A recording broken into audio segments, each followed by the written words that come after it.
నమస్తే, welcome to Andhraprabha. ప్రస్తుతం మనతో పాటు సీనియర్ జర్నలిస్ట్ కిరణ్ పోల్దాస్ గారు ఉన్నారు. వారితో మాట్లాడదాం.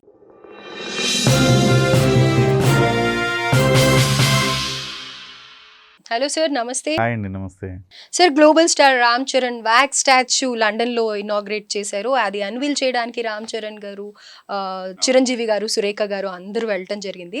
కానీ అందులో కొన్ని విజువల్స్ చూస్తే సార్, నిజంగా అది లండనా లేకపోతే మన ఆంధ్రప్రదేశ్ తెలంగాణలో అన్నట్టుగా ఉంది. జై జై రామ్ చరణ్ అని అనుకుంటూ చాలా ఫ్యాన్స్. చాలా బాగుంది. చాలా గ్రేట్ థింగ్ అది. అంటే ఒక తెలుగు వాళ్ళకు మనం గర్వపడాల్సిన అంశం అనమాట. ఇప్పటి వరకు వచ్చేసి మన తెలుగులో ప్రభాస్ గారి విగ్రహం, తర్వాత మహేష్ బాబు గారు, అల్లు అర్జున్ గారు, ఈ ముగ్గురికి మాత్రమే ఇప్పటి వరకు మైనపు విగ్రహాలు తయారు చేసింది టొస్సాడ్స్ మ్యూజియం. ఇప్పుడు తాజాగా రామ్ చరణ్ గారికి ఆ గౌరవం దక్కింది. రామ్ చరణ్ గారు అండ్ హిస్ పెట్ రైమ్కి కూడా అదేదో మీరు అన్నట్టుగా అది ఎలిజబెత్ మహారాణి, ఎలిజబెత్ 2 తర్వాత రామ్ చరణ్ గారు, ఆమె ఫస్ట్ అలా కుక్క పిల్లతోటి అలా మైనపు విగ్రహం చేయించుకున్నారు. ఆ తర్వాత ఇప్పుడు రామ్ చరణ్ మాత్రమే అది సెకండ్ పర్సన్ అనమాట.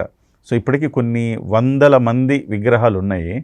కానీ ఆ కేటగిరీలో ఒక పెట్ని పెట్టుకొని తీసుకునే కేటగిరీలో ఆమె తర్వాత రామ్ చరణ్ గారు ఉన్నారు. రామ్ చరణ్ గారి విగ్రహాన్ని అన్వీల్ చేసిన తర్వాత వాళ్ళందరూ కూడా వెళ్ళారు, అంతా చేశారు. అది అక్కడి నుంచి మళ్ళీ లండన్లో ఇప్పుడు అన్వీల్ చేసింది. అక్కడి నుంచి మళ్ళీ అది సింగపూర్కి వెళుతుంది. సింగపూర్ మేడం టొస్సాడ్స్ మ్యూజియంలో అది శాశ్వతంగా ఉంటుందన్నమాట. అట్లా ఒక తెలుగు వారిగా మనం చాలా గర్వపడాల్సిన అంశం అది. ఇది ముఖ్యంగా ఒక 4 కేటగిరీలు దీన్ని అంటే ప్రాతిపదికలు ఉండాలి కదా. ఎందుకు ఆయనకే వచ్చింది, ఇంకొకరికి ఎందుకు రాలేదు అనే కేటగిరీలు ఉండాలి కదా. మోస్ట్ పాపులారిటీ ఫస్ట్ థింగ్ తీసుకుంటారు. ఎంత పాపులర్ అయినా అంటే దీంట్లో ప్రాంతాలు కూడా చూస్తారు. ఎప్పుడు అమెరికా వాళ్ళకే ఇస్తే ఉపయోగం లేదు కదా. సో అందరికి ఇవ్వాలి కాబట్టి ముందు పాపులారిటీ, ఈ రీజియన్లో ఎవరు పాపులరు, పలానా లాంగ్వేజ్లో ఎవరు పాపులరు, పలానా రంగంలో ఎవరు పాపులరు, అట్లా చూస్తారనమాట. పాపులారిటీ ఫస్ట్, తర్వాత ఇంపాక్ట్, ఎంత సృష్టించారు ఇంపాక్ట్. మరి ఇంపాక్ట్ విషయంగా చూస్తే మరి ఎన్టీఆర్ గారు కూడా ఉన్నారు.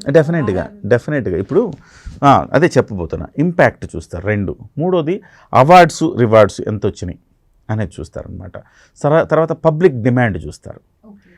ఈ 4 అంశాల ఆధారంగా టొస్సాడ్స్ మ్యూజియంలో విగ్రహాలు పెట్టడం అనేది జరుగుతూ ఉంటుంది. అయితే ఈ 4 అంశాల్లో ఇవాళ ఎస్పెషల్ రామ్ చరణ్ గారికి పెట్టడానికి రీజన్ ఏంటంటే, మొన్న RRR సినిమా సాధించిన విజయం కావచ్చు, ఆ తర్వాత ఆయనకి గ్లోబల్ లెవెల్లో ఆయన అవార్డ్స్ అందుకోవడం కావచ్చు, ఆస్కార్కి ఆ సినిమా వెళ్ళడం, అక్కడ ఆస్కార్ అవార్డులు అందుకోవడం, వీటన్నిటి వల్ల ప్రపంచవ్యాప్తంగా ఫేమస్ అయిపోయారు రామ్ చరణ్ గారు, జూనియర్ ఎన్టీఆర్ గారు. అయితే మీరు ఇంతకుముందు అడిగిన ప్రశ్న కోసం వస్తున్నా. బట్ ఇద్దరిలో రామ్ చరణ్ గారికి హైలీ అప్లాజ్ వచ్చింది ఫారెన్ నుంచి. ఫారెన్లో ఏంటంటే సెటిల్డ్ పెర్ఫార్మెన్స్ని ఎక్కువ ఇష్టపడతారు. మరీ ఓవర్ యాక్షన్ చేసేస్తే అట్లా ఫారెన్లో బిహేవ్ చేయాలంటారు. యాక్టింగ్ చేయడం అంటే నువ్వు ఆ క్యారెక్టర్ బిహేవ్ చేయి, ఆ క్యారెక్టర్ లాగా బిహేవ్ చేయి అంటారు. అంతే తప్ప నటించు అంటారు అనమాట. సో మనకు హాలీవుడ్ సినిమాల్లో కూడా ఎక్కువగా మరీ అతి యాక్షన్ కాకుండా కొంచెం లైటర్ వేలో కనపడుతుంది. సో అట్లాంటి సెటిల్డ్ పెర్ఫార్మెన్స్ చూపించడంలో ఈయన రామ్ చరణ్ గారు సూపర్బ్గా చేశారనేది బాగా ఫేమస్ అయ్యారు. ఎస్పెషల్లీ RRRలో లోపల బడబాగ్ని రగిలిపోతూ ఉంటుంది, బయటకి చూపించలేడు. బ్రిటిష్ ఆర్మీలో ఉన్నాడు, బయటికి చెప్పలేడు, వాళ్ళు చెప్పిన పనులు చెయ్యాలి. లోపలేమో నా వాళ్ళ నేను కొడుతున్నాను, నా వాళ్ళ నేను తిడుతున్నాను అన్న బాధ లోపల కాలిపోతూ ఉంటుంది. బట్ కళ్ళల్లోంచి ఆ ఎక్స్ప్రెషన్ చూపించాలి, ఎక్కడ అతిగా ఉండదు.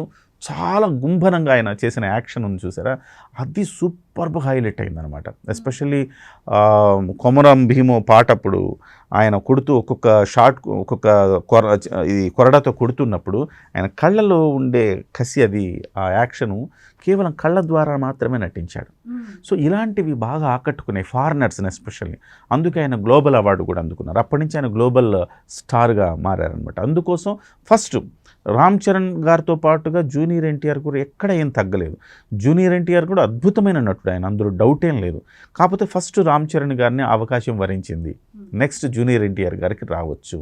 ఇవాళ వరకు ఈయన 4వ వ్యక్తి. మహేష్ బాబు గారికి వచ్చింది ఫస్ట్, తర్వాత ప్రభాస్ గారు, బాహుబలి అప్పుడు ప్రభాస్ గారికి వచ్చింది, తర్వాత అల్లు అర్జున్ గారికి వచ్చింది, సో ఇప్పుడు ఈయనకు వచ్చింది. సో అయితే మన భారతదేశంలో చాలామందికి వచ్చింది. షారూఖ్ ఖాను, అమితాబ్, ఐశ్వర్య రాయ్, సల్మాన్ ఖాను, ఇట్లా వరుస పెట్టి చాలామందికి వచ్చింది. సో తెలుగులో అయితే ఒక 4గురికి వచ్చింది. సో ఇది ఇప్పుడు సింగపూర్కి తీసుకెళ్తున్నారు ఈ విగ్రహాన్ని. అలాగే అల్లు అర్జున్ గారి విగ్రహం దుబాయ్లో పెట్టారు. దుబాయ్ టెస్సార్ట్స్లో ఉంది అల్లు అర్జున్ గారిది. తర్వాత ప్రభాస్ గారిది అయితే బ్యాంకాక్లో పెట్టారు. ఇట్లా ఒక్కొక్కళ్ళది ఒక్కొక్క మొత్తం 9 ఉన్నాయి ప్రియాంక గారు ఇవన్నీ. సో లండన్తో పాటుగా New York, Hong Kong, Singapore, Delhi, Los Angeles, తర్వాత ఆమ్స్టర్డామ్, బ్యాంకాక్, దుబాయ్, ఇట్లా 9 ప్లేసెస్లో టస్సార్ట్స్ మ్యూజియం ఉందన్నమాట. ఆ మ్యూజియంస్లో ఇట్లా ప్రముఖులవి మీరు సినిమా రంగానికే కాదు పొలిటికల్గా కూడా ఎవరైనా ప్రముఖులు ఉంటే వాళ్ళ విగ్రహాలు పెడతారు. ఏ రంగంలో అయినా లబ్ధ ప్రతిష్ఠులు వాళ్ళు సమాజం మీద వాళ్ళు ఒక ఇంపాక్ట్ క్రియేట్ చేసి ఉండాలి. అలాంటి వాళ్ళు అలాగే ఏదో ఆస్కార్ అవార్డు లాంటిదో జాతీయ అవార్డు లాంటిదో వచ్చి ఉండాలి. అలాంటి వాళ్ళని ఎంపిక చేసుకొని వాళ్ళు చేస్తారనమాట.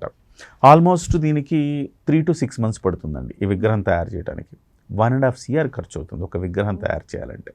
సో ఇవాళ మీరు చూశారు కదా విజువల్స్లో రామ్ చరణ్ గారు పెట్ని తీసుకెళ్ళి ఆ విగ్రహం పక్కన నిల్చుంటే ఇంతకీ ఎవరు నిజమో ఎవరు మైన బొమ్మో అర్థం కాదు. దూరం నుంచి చూస్తే దగ్గర చూస్తే అర్థమైద్ది అనుకోండి, అర్థం కాదు. అంత బ్యూటిఫుల్గా చేశారనమాట. సార్ ఇందాక మీరు మ్యూజియంస్ ఎక్కడెక్కడ ఉన్నాయి అనేది చెప్పారు కదా, సో అన్ని ప్లేసెస్లో ఎందుకు ఉంది సార్ మేడం టుసాట్స్ మ్యూజియం? ఇది పర్యాటకులను ఆకర్షించడం అనమాట. పర్యాటకుల సంఖ్య ఎక్కడైతే ఎక్కువ ఉంటుందో అక్కడ సహజంగా మ్యూజియంస్ పెడతారు. మనం మ్యూజియం ఎక్కడికైనా మనం సింగపూర్ వెళ్ళాము ఉదాహరణకు.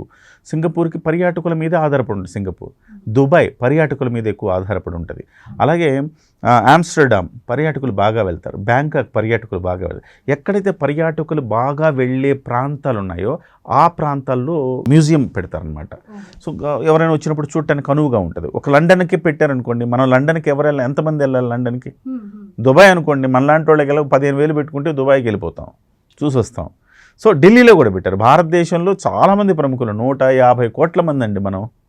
మరి మన కోసం ఒకటి కావాలిగా. సో చైనాలో 150 కోట్ల చైనా కూడా.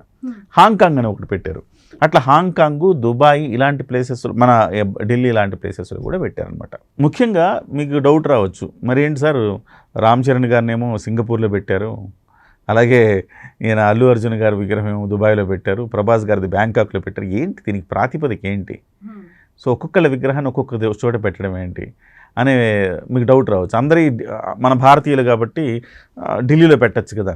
కాకపోతే ఏంటంటే ఒక్కొక్క ప్రాంతాల్లో ఒక్కొక్కళ్ళు బాగా ఫేమస్ అవుతారు. పుష్ప సినిమా బాగా దుబాయ్లో బాగా ఆదరణ పొందింది. ఒక తెలుగు వాళ్ళు చాలామంది ఉన్నారు దుబాయ్లో. అలాంటప్పుడు తెలుగు వాళ్ళ విగ్రహం ఒకటి అక్కడ కావాలి అనుకున్నప్పుడు దుబాయ్లో అయింది పెట్టారు. అలాగే బ్యాంకాక్ మన తెలుగు పర్యాటకులు చాలామంది వెళ్తుంటారు. బాహుబలి తర్వాత ఆసియా ఖండంలోనే ప్రభాస్ గారి చాలా ఫేమ్ అయ్యారు. అందుకోసం ఆయనది బ్యాంకాక్లో పెట్టారన్నమాట. అట్లానే ఇప్పుడు ఈయన సింగపూర్ కూడా పర్యాటక ప్రాంతం కదా. మనం సింగపూర్కి తమిళియన్స్ ఉన్నారు, తెలుగు వాళ్ళు కూడా చాలామంది ఉన్నారు సింగపూర్ కూడా పర్యాటక ప్రాంతం కాబట్టి ఇండియన్స్ ఎక్కువ వెళ్తూ ఉంటారు.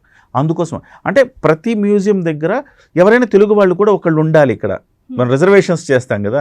సో పలానా వాళ్ళు ఇక్కడ ఒకళ్ళు ఉండాలి, పలానా వాళ్ళు ఇక్కడ ఉండాలంటే అటు తెలుగు వాళ్ళు ఒకళ్ళు, తమిళ వాళ్ళు ఒకళ్ళు అట్లా పెడతారనమాట. ఆ రకమైన ప్రాతిపదికన అక్కడ పెట్టడం జరిగింది.